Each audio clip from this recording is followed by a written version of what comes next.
እንዴት ናችሁልን? ተመልሰናል። ዛሬም በሌላ በቆንጆ ድራማ ተገናኝተናል። ፊልማችንን ስለምትወዱት ላይክ በማድረግ ጀምሩ እያለን እናንተም ላይክ እና ሰብስክራይብ በማድረግ አበረታቱን። ይህንን ቆንጆ ድራማም ተጋብዙልን። ፊልሙ ሲጀምር ናን የተባለች ለወላጆቿ ብቸኛና በጣም የምትወደድ ልጅ እናያለን።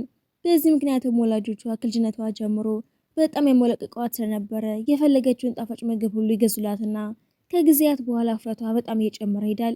ቢሆንም ግን ቤተሰቦቿ በጣም ቆንጆ ነሽ፣ እኛም በጣም እንወድሻለን ይሏትና እሷን በውፍረቷ መሸማቀቅ ታቆምና በራስ መተማመኗ ይጨምራል። ነገር ግን ሃይስኩል ስትደርስም ከክፍሏ ውስጥ ካለው ጆይ ከተባለው ተማሪ በስተቀር ተማሪዎች እሷ እንዳስቀያሚ ልጅ ስለሚቆጥሯት ማንም ሰው ጓደኛ ሊሆናት ፈቃደኛ አልነበረም። አንድ ቀንም ወደ እሱ ክፍል ስትሄድም ጆይ ለጓደኞቹ እሷን እኮ ዞር ብዬ እንኳን አላያትም፣ ግን ምንም አይነት ጓደኛ ስለሌላት ዝም ብዬ አዝኜላት ነው እያለ ሲያሽፉባት ትሰማና ከዛች ቀን ጀምሮ ያ በራሷ ላይ የነበራት መተማመን ሙሉ በሙሉ ይጠፋል። ዩኒቨርሲቲ እስክትመረቅ ድረስም በዚሁ ሀዘን ውስጥ ከቆየች በኋላ በመጨረሻም በምትወደው ስራ ላይ ለመስራት ወስና ወደ አንድ ትልቅ የከረሜላ ጣፋጭ ምግቦችን የሚያመርት አንድ ድርጅት ታመለክታለች። ለቃለ መጠየቅ እዛ ደርሳ ሌሎች በሚጠብቁበት ቦታ ላይ ስትቀመጥ ዩኒቨርሲቲ ውስጥ ያገኘቻትን ብቸኛና እውነተኛ ጓደኛዋን ማሪንን ታገኛታለች። እሷም ናናን ያለምንም ጥቅም ከልቧ የምትወዳትና የምትንከባከባት ብቸኛ ልጅ ነበረች። ልክ ስታያትም ዛሬ ደግሞ በጣም አምሮብሽ የለ እንዴ እያለቻት ናና መራቧን ታይና ምግብ ስትሰጣት አረ ይህንን ልብስ ራሱ ያገኘሁት በግድ ነው፣ ከዚህ በላይ የምበላ ከሆነ ልብሱ ራሱ መቀደዱ አይቀርም ብትላትም ማሪ ግን ምንም እንዳታስቢ የፈለግሽውን ብይ፣ ደግሞ ራስሽን ከምንም ነገር አትከልኪ ብላ ታበረታታታለች። ከዛም በድርጅቱ የተሰራውን ቸኮሌት አውጥታ ትሰጣታለች። እየበላች ያለ የድርጅቱ ሰራተኛ የሆነ አንድ ወጣት እያለፈ ያለ በደስታ ስትመገብ ያያታል። እሱም ሊያናግራት ስለፈለገ ቃለ መጠይቋን እስክትጨርስ ድረስ ጥግ ላይ ሆኖ ይጠብቃትና ስትጨርሰም ሊያነጋግራት ስጠጋ ናና ሳይታሰብ እግሯ ተንሸራቶ ልትወድቅ ስትል ቶሎ ብሎ ይዛታል። እሷ ማፍራ ውይ ይቅርታ አድርግልኝ። እሱ ግን ፈገግ ብሎ ወደ ቢሮ ይዟት ይገባና በድርጅቱ ውስጥም ሰራተኛ መሆኑን ሲነግራትም እሷም እዛ መስራት እንደምትፈልግ ትነግረዋለች። ነገር ግን ከቃለ መጠይቁ እንደተረዳሁት በውፍረቴ ምክንያት የሚቀጥሉኝ አይመስለኝም ስትለው እሱም እዚህ ድርጅት የሚያስፈልገው መልክ ሳይሆን ለስራ ያለሽ ፍላጎት ብቻ ነው ሲላትም አዎ በጣም እፈልጋለሁ። እሱም ቦርሳዋ ላይ ያሉትን ስዕሎች አይና ይሄን አንቺ ነሽ እንደሰራሽው ብሎ ይጠይቃታል። እሷም የእጅ ስራዎችና ዲዛይን ስለምትወድ በራሷ እጅ እንደሰራችው ትነግረዋለች። እንዴ ይሄ እኮ በጣም የሚያምር ነገር ነው፣ በጣም ትልቅ ችሎታ ነው፣ ተሰጥኦ ያለሽ ልጅ ነሽ፣ ከዚህ በኋላ አብረን ለመስራት ጓጉቻ ያለው። ናናም እንደዚህ ተብላ ስለማታውቅ በጣም ደስ ይላታል። ቸኮሌትን እንደምትወድ አይቶ ተጨማሪ ይሰጣታል። ከዛም ስትሄድ ሸኛትና የትራንስፖርትም ሲከፍልላት በመገረም ታየዋለች። ወደ ቤት ስትመለስም የተፈጠረውን እያስታወሰች ብቻዋን ትደስታለች። ወዲያውኑም ለሜሪ ትደውላትና ስትመጣ የተፈጠረውን ነገር ሁሉ ትነግራትና ማሪም ለዚህ እኮ መጀመሪያ ራስሽን መለወጥ አለብሽ ትላትና ናናም ግራ ገብቷት ማለት እንዴት ነው ራስሽን የመለውጠው? ውፍረትሽ ነዋ፣ እሱ እንዲወድሽ ከፈለግሽ ከነገ ጀምሮ ስፖርት ጀምራለሽ፣ አመጋገብሽም መስተካከል አለበት። ናና በዚህ ሀሳብ ተስማማና ራሷን ቀጭን አድርጋ በማሰብ እሱ ባየኝ ሰዓት ዋው እንዴት እንደዚህ ተለወጥሽ፣ አሁን እጅግ በጣም ውብ ሆነሻል፣ እኔ በፍቅርሽ ውድቅ ያለው ሲለኝ ይታየኛል እያለች ደስ ይላታል። ከዛች ቀን ጀምሮም ለ2 ዓመታት ያህል የአካል ብቃት ስፖርትና የአመጋገብ ቁጥጥር ታደርጋለች። ከ2 ዓመታት በኋላ የናና ህይወትና ቁመና ሙሉ በሙሉ ይለወጣል። እሷም እጅግ ቀጭንና በጣም ውበት ያላት ሴት ትሆናለች። በድጋሜ ለስራ ለማመልከት ወደ ድርጅት ውስጥ መለስ ድሮ በውፍረቷ ምክንያት ሲያሽፉባት የነበሩት እንደሷ ሊያመለክቱት የመጡት ኬዮና ሚና እሷን ሲያዩት በጣም ይገርማሉ። ቃለ መጠይቁ ሚሳካና ስራውን ስታገኘው ድሮ ሲያሽፉባት የነበሩት 2 ሰራተኞች መጥተው ራሳቸውን ያስተዋውቃታል። ከዛሬ ጀምሮ እኛ የስራ ባልደረቦች ነን፣ ማንኛውም የሚፈልጊው ነገር ካለ ንገሪን። ከእነሱ መካከል አንደኛው ስራው እንዴት እንደሚሰራ ሊያሳያት ይዘዋት ሲሄድም ያን የተዋወቀችው ልጅን ታገኘዋለች። ነገር ግን በጣም ተለውጣ ስለነበረ ሳይለያት ይቀርና እሱ እንዲወዳት ብላ ያንን ሁሉ አመት መልፋቷ ያሳዝናታል። በኋላ ላይም አንድ ምስጢር ትሰማለች። ያ ወጣት ተራ ሰራተኛ ሳይሆን የድርጅቱ ባለቤት ልጅና ከዚህ በኋላ ሙሉ አስተዳደሩን የሚረከበው ዋና ስራ አስኪያጅ መሆኑን ትረዳለች። ወዲያውኑ ለማሪ ደውላም የወደድኩት ወጣት እኮ ተራ ሰራተኛ ሳይሆን የባለቤቱ ልጅ ሆኖ አገኘሁት። አሁን እሱ በኔ ፍቅር ይወድቃል የሚል ምንም አይነት ተስፋ የለኝም። በተጨማሪም እሱ ቀጭን ሴቶችን የሚወድ አይመስለኝም፣ ምክንያቱም ዞር ብሎ እንኳን አላየኝም። እሷም አይዞሽ ተስፋ ትቁረጪ፣ ዛሬ እኮ የመጀመሪያ ቀን ስራሽ ነው ብላ ታበረታታታለች።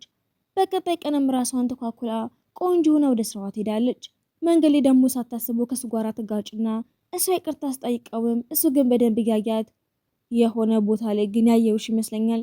እሷም በዛ ድርጅት ውስጥ እንደምትሰራና እሱ ደግሞ ስራ አስኪያጇ መሆኑን ትነግረዋለች።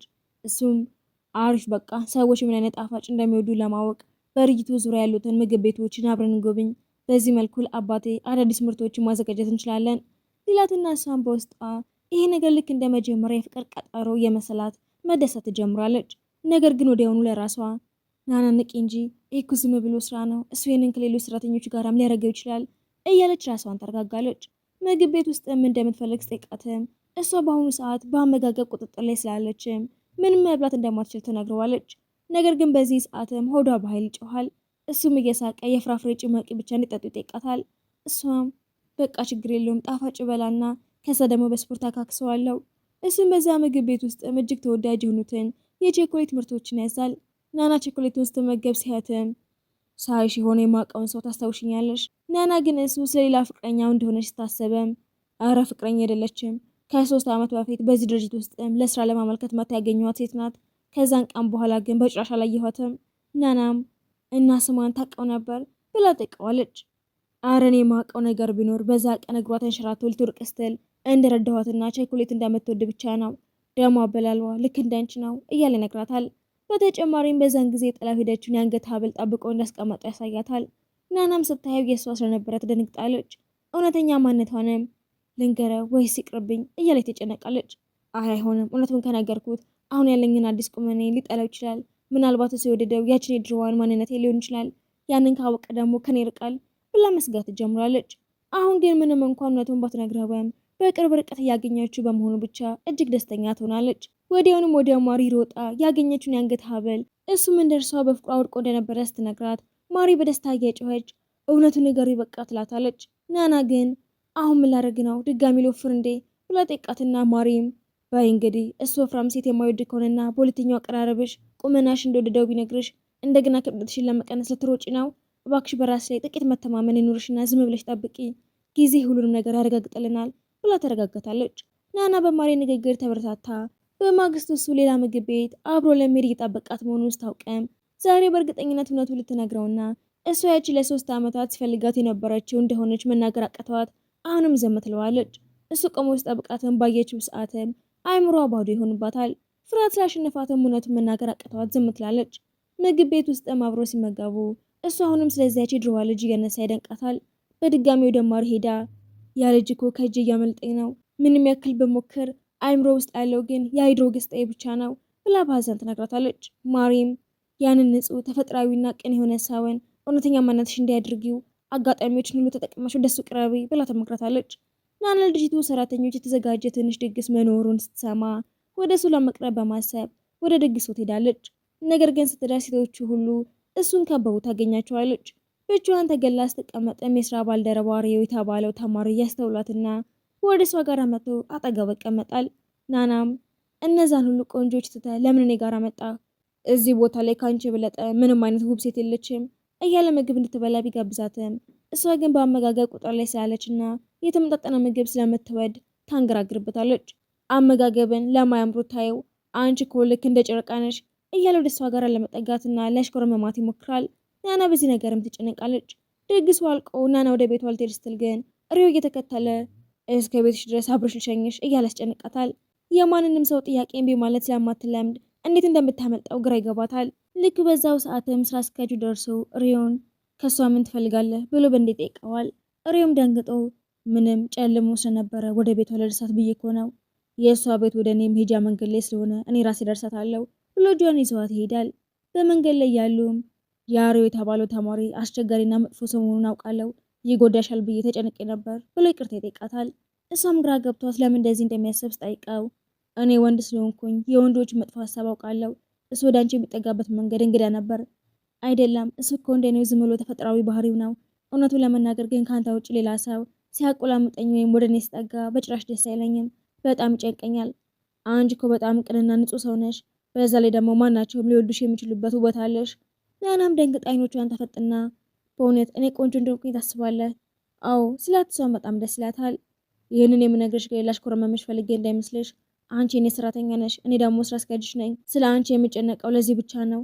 በዚህ ንግግሩ ግን መልሳ ትበሳጫለች። ቅድም በጥሩ ሁኔታ ሲያነጋግራት ቆይቶ አሁን ተራ ሰራተኛ ማረጉና በዙሪያ ያሉት ቆንጆ ሴቶችን ትቶ እሷ እንደማያይ ስታስብ ታዝናለች። እሱ ግን ስሜቷ መጎዳቱን ሲረዳ እውነቱን ለመናገር አንቺ ለእኔ ከተራ ሰራተኛ በላይ ነሽ። ነገር ግን ነገሩን በተሳሳተ መንገድ እንድትረጁ አልፈልግም ሲላት ትዕግስቱ ያልቅና የምትወደው እኔን ነው ወይስ ያችን የድሮዋ ማንነቴን ወይስ ሁለታችንንም አትወደንም? ለመሆኑ ምን ማግኘት ነው የምትፈልገው?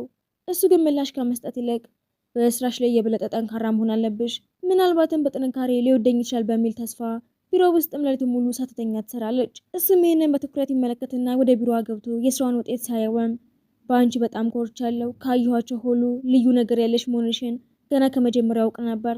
ናና በመጨረሻም ለስራው አውቅና በመሰጣቱ በእሷ ላይ ትኩረት በማድረጉ በጣም ደስ ይላታል። ወደ ቤት ስትመለስም በህይወቷ ለመጀመሪያ ጊዜ በማስታወሻ ደብተሯ ላይ እየተቀራረቡ መምጣታቸውን ትጽፋለች። በነጋታውም ወደ ድርጅቱ ስትሄድም እሱ አዲስ የቼኮሌት ምርት ፕሮጀክት እንዳላቸውና ናና የሱ ጸሐፊ ሆና አብሮ እንድትሰራ እንደሚፈልግ ይነግራታል። ገና አንድ ወር እንኳን ያልሞላትን አዲስ ሰራተኛ ሆና እያለ እሷን በመምረጡ በራሷ እንድትኮራ ያደርጋታል። ፕሮጀክቱን ለማሳካት ቀን በቀን ስትደክም የቆየችው ናናም በመጨረሻም በድካም ምክንያት ራሷን ስታ ትወድቃለች። ስራ አስኪያጁ በድንጋጤ እየሮጠ መጥቶ ወደ ቢሮ ይዘዋት ይገባል። ራሷን እስክታውቅም ድረስ ካጠገቧ ሳይርቅ ይጠብቃታል። ራሷን ስታውቅም ትልቅ ፕሮጀክት ስሰጥሽ ራስሽን እስከዚህ ድረስ ትጎጂዋለሽ ብዬ በጭራሽ አላሰብኩም ነበር። አሁን ፕሮጀክቱን እርሺውና ረፍት አድርጊ። ናና ግን እኔ ስራን በግማሽ መተው አልወድም። እኔ በጣም ደህና ነኝ። ይህ ፕሮጀክት ለእኔ በጣም ወሳኝ ነው። ምክንያቱም ሁሉም ሰው የሚወደውን ጣፋጭ ምርት ማዘጋጀት ትልቅ ህልሜ ነው። እባክህ እድል ስጠኝ። ስለ ጉዳዩ አስብበታለሁ። ነገር ግን ከዚህ በኋላ ምንም አይነት ነገር እንዲጫንብሽ አልፈቅድም ብሏት ይወጣል። ናና ይህንን ትልቅ እድል በማጣቷ ታዝናለች። ጓደኛዋም ናና መታመሟን ስትሰማ መታ ካጠገቧ ትቀምጣለች። ምን እንደሆነ ስጠይቃትም ክብደት ለመቀነስ ስል በቅርቡ ምግቤን አቁሜ ነበር። ክብደቴን በመቀነስም የደም ግፊት ይወርዱ ነበረ ብለነቱን ትነግራታለች። ማሪ በንዴትም አንቺ ቀጭን ሆነሽ ጤናሽ ከጎደለ እሱ በጭራሽ አይወድሽም። አንቺን ትቶ ጤናዋን ወደምጠብቅ ሌላ ሴት ነው የሚሄደው። ስለዚህ አሁን መመገብና ራስሽን ማጠናከር አለብሽ። ከዛ ጤናማ ሆነሽ ድርጅት ውስጥ ትመለሺ፣ ፕሮጀክቱን በድጋሚ እንድትሰሪ ይፈቅድልሻል። ናናም በማሪ ምክር ተስማምታ እረፍት ወስዳ ቤቷ ትቆያለች። በነጋታውም ወደ ድርጅት ውስጥ ትመለስ ግን የስራ ባልደረባው ሪዮ ስሟን እየጠራ ይከትላታል። እሷን በፍጥነት ታመልጠዋለች። ልክ በዚሁ ሰዓትም ስራ አስኪያጁ ስራውን ቀድሞ ጨርሶ ናና መንገድ ላይ ስጠብቃ ታገኘዋለች። እሱም ጤነኛ ሆነሽ በመመለስሽ በጣም ደስ ብሎኛል። እየሄደች እያለም የድርጅቱ ሰራተኞች ስለ ስራ አስኪያጁ በሚያናድድ ሁኔታ መጥፎ ወሬን ሲያወሩ ትሰማቸዋለች። ሰራተኞቹም እሱ እኮ ምንም አይነት ተሰጥኦ የሌለው ተራ ሰራተኛ ነው። እዚህ ቦታ ልተቀመጠውን በአባቱ ተጽዕኖ ብቻ ነው። ከዚህ ድርጅት ቢወጣልን እፎይ እንል ነበር እያሉ ሲያሙት ትሰማለች። ናና የሱ ህይወትም እሷ እንደገመተችው ሰላማዊና እንከን የለሽ እንዳልሆነ ስትረዳ ትናደዳለች። ልትከላከለትና ልትሟግትለት ስትዘጋጅ ግን ሳይታሰብ እሱ ራሱ ከፊቷ መጥቶ ይቆማል። እሱም ጠጋ ብሎ በእኔ ምክንያት ወደማይሆን ችግርና ጭቅጭቅ ውስጥ እንድትገቢ አልፈልግም። እኔ እንደዚህ ያሉ ወሬዎችን ሁልጊዜ ሰማቸዋለሁ። ነገር ግን ለእኔ ምንም አይነት ትርጉም የሌላቸው ከንቱ ወሬዎች ናቸው። ስራዬን ከልብ ስለምወደው እንጂ በአባቴ ስልጣን እዚህ እንዳልመጣሁኝ ስለማውቀው ለማንም ምላሽ አልሰጠም። በሰዎች ወሬ ባለመነካቱ የተነሳ ለእሱ ያላት አድናቆትና ፍቅር በጥፍ ጨምሯል። ወዲያውኑ ወደ ማሪ ጋር ሄዳ ስትነግራትም ማሪም ይሄ ፕሮጀክት ስኬታማ በሚሆንበት ቀን ላይ ድል ይፈጠራል። እሱን ለብቻው ወሰድ አድርገውና እውነትን ሁሉ ንጋሪው። አንቺ ለ3 ዓመታት ትፈልጋት የነበረችው ያች ልጅ መሆንሽን ንጋሪው። ምናልባት እሱ ያኔ የጠበቀ ሊሆን ይችላል እኮ ያኔ እሱ በአሁኑ ገጽታሽም እንደሚወድሽ ይነግርሻል። እውነቱን ሲያውቅማ ወዲያውኑ የፍቅር ጥያቄ እንደሚያቀርብልሽ ጥርጥር የለውም ብላ ታበረታታታለች። ወደ ስራ አስኪያጁ ሄዳም ይህንን አዲስ ምርት ላይ ገበያ ለማውጣት በጣም ጓጉቻለሁ። ይህ ምርት ሲወጣ ማንም ሰው ስለ አንተ መጥፎ ነገር ማውራቱን ያቆማል። በአባቱ ስልጣን የመጣ ሳይሆን በትጋት ሰርቶ ያሳካ መሪ እንደሆንክ ይረዱታል።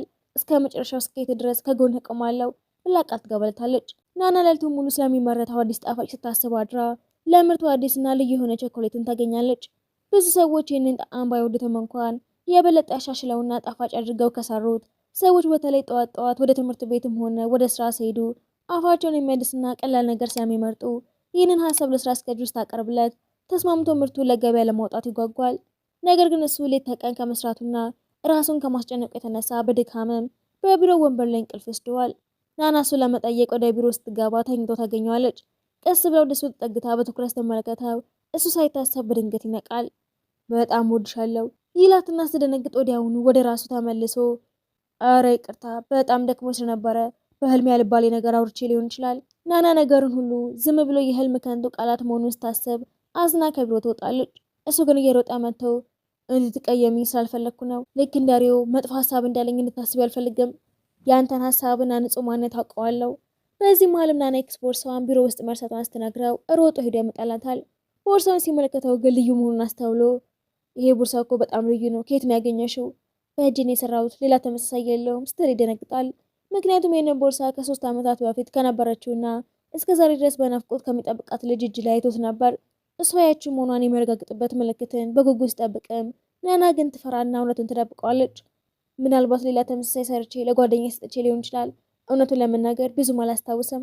ወዲያውኑ ለማሪ ደውላም ዛሬ እውነቱን ለመናገር እድሉን አግኝቼ ነበር፣ ነገር ግን ፈርቼ ያመለጥኩኝ። ያደረግሽው ነገር ስህተት ነው። ሌላ ሴት መታ ሳትቀድመሽ ድሉን ተጠቀሚበት፣ ካልሆነ በኋላ ራሴን ከመውቀስ ውጭ ምንም አትተርፊም። ናና በገዛ ሞኝነቷ ተበሳጭታ እሱም ነገ አዳዲስ ጣፋጮችን ለመገምገም ወደ አንድ ምግብ ቤት ስለምንሄድ አብረሽኝ እንድትመጭ እፈልጋለሁ የሚል የጽሑፍ መልዕክት ልክላታል። ለምን ይህን ብቻ መረጥክ? ከአንቺ ጋር መሆን ስለምወድና ስለመርኩት ነው። በዚህ ደስ ቢላትም በትምህርት ቤት ዘመኗ ግን ጆይ የተባለው ልጅ ብቻዋን ስለነበረች አዝኖላት በጥሩ ቃላት ያታልላት የነበረውን ትስታ እየመጣባት ይህም ሰውዬ ምናልባት አዝኖልኝና ተራ ሰራተኛ ስለሆንኩ ሊያታልለኝ የሞከረ ሊሆን ይችላል ብላ በመካከላቸው ርቀት ታደርጋለች። ይባስ ብሎም በነጋታ ውስጥ ሄደም አንዲት ቆንጆ ልጅ እሱ ቢሮ ውስጥ መስጣብቀውና አብሮ ሲወጡ ትመለከታለች። ሰራተኞቹም ይህቺ ልጅ እኮ የአንድ ትልቅ የመድኃኒት ድርጅት ባለቤት ልጅ ናት፣ ከልጅነታቸው ጀምሮ አብሮ ያደጉ በመሆናቸው ሊጋቡ ይችላሉ የሚል ወሬ ያለ ሲሉ ትሰማቸዋለች። በዚህም ልቧ በጣም ይሰብራል። እሱ አስቀድሞ የፍቅር ግንኙነት እያለው እሷን ግን የዋህና እምቢ ማለት የማታውቅ ልጅ ስለሆነች ሊጫወትባት እንደሞከረ ታስባለች። ከማንም ጋር ማውራቷን አቁማ አስታዝነም ሪዮ ነገሩን አስተውሎ የሆነ ችግር እንዳለብሽ ያስታውቃል፣ አብረን ወጣ እንበል። ሰው ምን ይለኛል? ለማንኛውም ስራ አስኪያጁ አስቀድሞ የራሱ ህይወት ስላለው እሱን አጥቼዋለሁ በሚል ከሪዮ ጋር ለመገናኘት ተስማማለች። ነገር ግን ለመውጣትን በምትዘጋጅበት ቀንም ስራ አስኪያጁ ከፊቷ መቶ ይቆማል። ዛሬ ስለ ስራ ጉዳይ የምናወራው ነገር ስላለ አብረሽ መውጣት አለብሽ። ናና ከሪዮ ጋር ያላትን ቀጠሮ ለመሰረዝም ትገድዳለች። እሱ ወደ አንድ ምግብ ቤት ይዟት ሄዶ እሷ በአመጋገብ ቁጥጥር ላይ መሆኗን ስለሚያውቅ የማያወፍር ምግብ ያዝላታል። በእሱ እንክብካቤ ደስ ብላትም በውስጧ ግን አይደለም እሱ ውሸታም ነው፣ አስቀድሞ የፍቅር ግንኙነት አለው እያለች ራሷን ተከላከላለች። እሱ የእሷን ስሜት እንዳልተስተካከለ ተረድቶ የሆነ ያስከፋሽ ነገር አለ እንዴ? ምንም የለም ደህና ነኝ ብትለውም እሱ ግን ነገሩን ጠርጥሮ በእኔና በዛይ ትናንት ባየሻት ልጅ መካከል ምንም አይነት የፍቅር ግንኙነት የለም፣ እኛ ልክ እንደትና ወንድም ነን። ናናም በመገረም ለምን ለእኔ ትነግረኛለህ? ምክንያቱም እኔ በአንቺ ተስቤያለሁ፣ የበለጠ ልቀርብሽ እፈልጋለሁ ብሎ እውነተኛ ስሜቱን ይገልጽላታል። እሷ ግን በውስጧ እንዴት እንደሱ ያለ ትልቅ ሰው እኔን ያያል? እኔ ተራ ነኝ፣ አንተ ለእኔ አትሆንም፣ እኔም ለአንተ አልሆንም ብላ ታስባለች።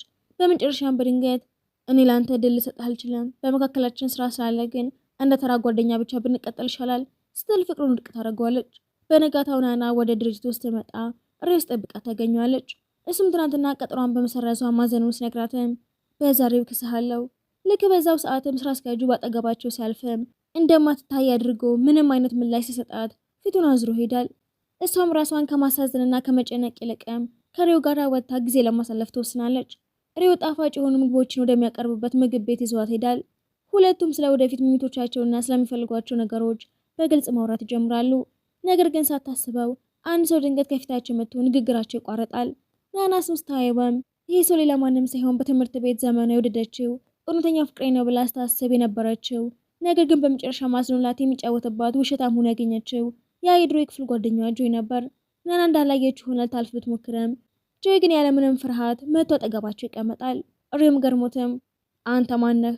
እሷ አልነገረችም እንዴ? እኔ እኮ ድሮ በዛ በወፈረችበትና አስቀያሚ በነበረችበት ጊዜ እንኳን የተቀበልኳት የመጀመሪያው ፍቅሯ ነኝ። ታዲያ አሁን ከሷ ምን ትፈልጋለህ? እኔማ 50 ኪሎ ቀንሳ እንኳን እኔ እንዳላወቀችኝ ሆና አስታልፌ በመገረሜ ነው። ምን 50 ኪሎ? አልገባኝም። ስለ ጆይ ናናን ለማወረድና ለማዋሸት በማሰብ ያንን ድሮ በትምህርት ቤት ወፍራም የነበረችበትን ፎቶ አውጥቶ ያሳየዋል። ነገር ግን ሪዮ ለናና ለመከላከል እባክህ ራስን አታቃልና እዚህ ቦታ ላይ ደግሞ ወደ ሳንዱች ሳልቀይር በፊት አሁኑን ጠፋ ብሎ ያባርረዋል። ጆይ የቀረችውን ክብሩን ይዞ ይሄዳል። ናና በነገሩ አዝና ሪዮን ይቅርታ ጠይቀዋለች። እሱ ግን ነገሩ ለስተራ መሆኑን ተናግሮ ለማንኛውም ያ ፎቶ በእኔ ላይ ምንም የሚቀይረው ነገር የለም፣ እኔ አሁንም ወድሻለሁ፣ ፍቅረኛ እንድትሆኝ ፍቃደኛ ነሽ ሲላት፣ ናና ግን ይቅርታ አድርግልኝ፣ ለአንተ ምንም አይነት የፍቅር ስሜት የለኝም። እሺ ለአሁኑ ለስራ አስኪያጁ ልዩ ስሜት እንዳለሽና የምታዩበትን መንገድ የተለያየ መሆኑን አስተውያለሁ። እኔ በመካከላቸው አልገባም። ነገር ግን ዋናው ነገር ራስሽን ጠብቂ። እሱ ካልሆነሽ ግን እኔ ሁልጊዜም እዚሁ አለሁ። በሰከንዶች ውስጥ እሱ እንድትረሺው አድርግሻለሁ ብሎ መልካም ህይወት ይመኝላታል። ትናንት እኮ እሱ የፍቅር ጥያቄ አቅርቦልኝ እኔው ራሴ ገፍቼ የነገሩን መስመር አጠፋሁት። ምክንያቱም እንደሱ ያለ ትልቅ ሰው እኔን ያህል ብዬ ማመን ስላልቻልኩ ነው። እድሉ ከእጅ ሳይወጣ ፈጥነሽ ሂጂና እንደምትወጂው ንገሪው። እሷም አሁን ፕሮጀክቱ ሲሳካ ይህን እንደምታደርገው ትናገራለች። ወደ ስራ ስትመለስም ስራ አስኪያጁ ስብሰባ እያካሄደ ነበር። እሷ አልተቃረበበት ሞክረም። እሱ ግን ሙሉ ትኩረቱን ስራው ላይ ብቻ አድርጎ አያትም ነበር። ለ2 ሳምንታት ያህል ሁለቱም በስራ ተጠምደው ይቆያሉ። እሱ ግን ከጊዜ ወደ ጊዜ እሷ እንዳታስተውለው የተጠነቀቀ በስርቆት አይን ይመለከታት ነበር። በአጋጣሚ አንድ ቀን ሲወጣ ፊት ለፊት ያገኛታል። እሷ እንዳትሸማቀቅ ርቀቱን ጠብቆ ሰላም ይላታል። እሷም በሚቀጥለው ቀን ለሚካሄደው ትልቅ ፌስቲቫል በጣም ጓጉቻለሁ። አዲሱ ምርታችንን እዛ ስለምናስተዋወቅ አብረን መሄድ እንችላለን። ከፌስቲቫሉ በኋላ ደግሞ የምነግርህ በጣም ደስ የሚል ምስጢር አለ። ነገር ግን ፕሮጀክቱ ካልተሳካ አልነግርህም። እኔ ዝግጁ ነኝ። አንቺ የምትመሪው ፕሮጀክት ስለሆነ መላውን ዓለም እንደሚያናወጥና ስኬታማ እንደሚሆን አምናለሁ። በመጨረሻም የፌስቲቫሉ ቀን ይደርሳል። ናና ስራዋን በብቃት እያከናወነች፣ ሪዮ በድንጋጤ እየሮጠ መጥቶ ትልቅ ችግር ተፈጥሯል። ለቸኮሌቱ የምንጠቀምበት ልዩ ማሸጊያ ሳይታሰብ ዘግይቷል። የሚደርሰው ነገ ነው። ፌስቲቫሉ ዛሬ ሆኖ ማሸጊያው ነገ በመድረሱ ቡድኑ ተስፋ ይቆርጣል። የረጅም ወራት ድካማቸው ሁሉ ከንቱ ሊሆን እንደሆነ ሲያስቡ፣ ናና ግን ተስፋ ሳትቆርጥ የራሷ ኤጅ ስራ ተሰጠው ስላላት ወዲያውኑ እዛው አዲስ የሆነ ማሸጊያ ትሰራለች። ሪዮ ቸኮሌቱ ዛሬ እንደማይመጣ ለስራ አስኪያጁ ነግሮት ሁሉም ሊረዳዋት ሲመጡ ናና ችግሩ ሙሉ በሙሉ ፈታውና አዘጋጅተው ያገኟታል። ቸኮሌቱ ክብደት የማይጨምር በመሆኑ በሰዎች በኩል ይወደዳል። በዚህ መሃል ጆይ በዚህ ቦታ ላይ ተገኝቶ ናና የሳካችውን ስኬት ይመለከታል። በረጅሙ ተክዞ እያለ ወደ ናና ቀርቦ በትምህርት ቤት ስላደረግኩት የሞኝነት ንግግር ይቅርታ ጠይቃለሁ። እኔ እኮ አንቺን ጠልቼሽ ወይም ልጫወትብሽ ፈልጌ አይደለም። እውነቱን ለመናገር እውነተኛ ስሜት ነበረኝ። ነገር ግን በሰዎች እብድ እንዳያስብለኝና እንዳይሳለቅብኝ ፈርቼ ነው ስጠየቅ የሚሳለቅብሽ የነበረው። በእኔ ሞኝነት ምክንያት እንዳጣውሽ አውቃለሁ። ነገር ግን አንቺ ድሮም ተወጂኝ ስለነበረ ድጋሚ አብረን ብንሆን። ናና ከዚህ ሁሉ ዓመታት በኋላ መጥቶ ነገሮችን በነፃ ለማግኘት በሞከረው የድፍረቱ ንግግሩ ተገርማ በጭራሽ የማይታሰብ ነው። እኔ አሁን አንተ የእኔ መጀመሪያ ፍቅር እንዳልነበርክ ደርሼበታለሁ። እኔ ድሮም የምረዳህና የቤት ስራን የምሰራልህ ስለማዝንልህና ስለምትወርቅ ብቻ ነበር። በላይ ዶር ሳሱን እጁ ላይ አስቀምጣ ጥላው ትሄዳለች። ፌስቲቫሉ በስኬት ከተጠናቀቀ በኋላ ናና ለስራ አስኪያጁ የጽሁፍ መልእክት ልካ በአንድ ካፌ ውስጥ ይገናኛሉ። እሷም አሁን አንድ በጣም ትልቅ ምስጢር ልነግርህ እፈልጋለሁ። እኔ እኮ ያቺ የዛሬ 3 ዓመት ያገኛት ወፍራሟ ልጅ ነኝ። እሱ ይደነግጣል ብላ ብታስበን ፈገግ ብሎ እኔ እኮ ገና በመጀመሪያው ቀን ሳይሽ አውቅሻለሁ። በአንቺ ውስጥ የተለየ ነገር ተሰምቶኝ ነበር። የስልክሽን ከቨር ስመለከተው ደግሞ የዛሬ 3 ዓመት የነበረው ትዝታን በሙሉ አስታወስኩት። ልብ የሚፈልጋት ልጅ አንቺ መሆንሽን ሳረጋገጥኩኝ ነው በሁሉም መንገድ ላይ ቀርበሽ የሞከርኩት። እኔ አንቺን በቀጭኑም በወፍራሙም በረጅሙም ሆነ በአጭሩ በሁሉም ገጽታሽ እወድሻለሁ። ምክንያቱም እኔ የወደድኩት ያንን ንጹህ የውስጥ ማንነትሽን፣ ተሰጥኦሽንና ብልህነትሽን ነው። የጋብቻ ጥያቄ የሚያቀርብላትና እሷ መደሰት ትስማማለች። ሁለቱም በድርጅቱ ውስጥ እርስ በርስ የተጋገዙ ስራቸውን ይቀጥላሉ። ያመረቱት ቸኮሌትን በጣም ዝናን ያተርፍላቸዋል። ከዛ በኋላም ሰራተኞቹም ስለሱ ምንም አይነት መጥፎ ነገር ማውራታቸውን ትተው ሁሉም ስለሱ ስራ አስኪያጅነትና ስኬት ይመሰክሩለታል። እሱም በናና ምክንያት በሁሉም ተወዳጅ መሪ ይሆናል። እነሱም በደስታ መኖራቸውን ሲቀጥሉ እያሳየን ፊልሙ ይጠናቀቃል።